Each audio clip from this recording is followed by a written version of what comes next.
Yes, I shoot Sony, but for my everyday carry, it's a Sigma. This lens has been incredible. It was one of the first lenses I bought for my A7 IV, and I think it works beautifully in this system.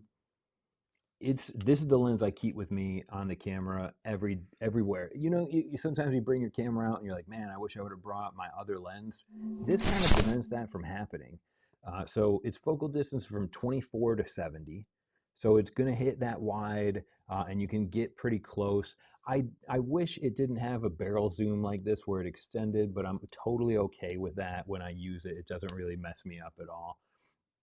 The lens is beautiful.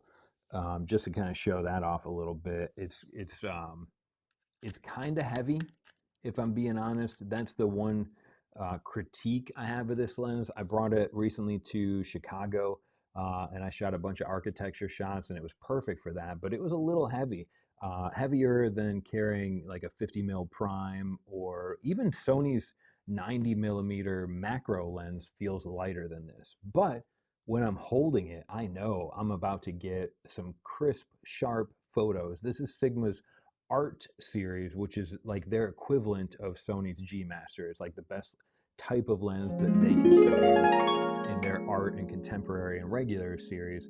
It is 2.8, so the aperture down to 2.8. Yeah, I wish it was maybe down to like 1.8, but it's also telephoto, so I can't really complain. It's not a prime lens. The filter size up front is 82 millimeters. So you're going to spend money if you want to put a filter on it. I'd recommend get a UV lens, or something basically just as a lens protector. And then on the side here, it's got a lock button, so you don't have to worry about the barrel dropping. If you're carrying it around, you can kind of lock it closed. It's got autofocus to manual focus. And there's an AFL button right here, which you can assign to do whatever you like in the camera. When I'm shooting with this lens, I keep that button assigned to Sony's animal or human autofocus, so I can quickly switch between maybe dogs and when I see a person, I can just tap that button and switch. You could use it for whatever you want. You can assign that button to anything. It's really nice that it's included there. And one thing another maybe detractor is that the focusing ring is closer to the front of the lens.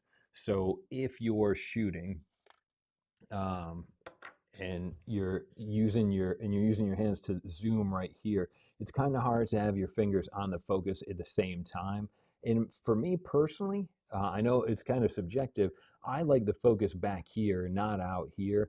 But for what it's worth, when you do move the focus, it's totally smooth. I mean, it's like butter. So you can really nail in when you're trying to hit manual focus. So not really a complaint, but just a heads up that the focusing ring is the farther one if you're opposed to that.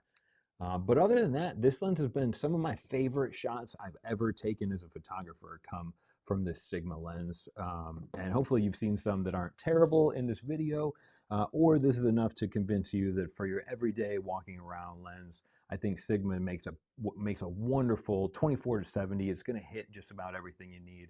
So hopefully it's going to do the same thing for you. Cheers.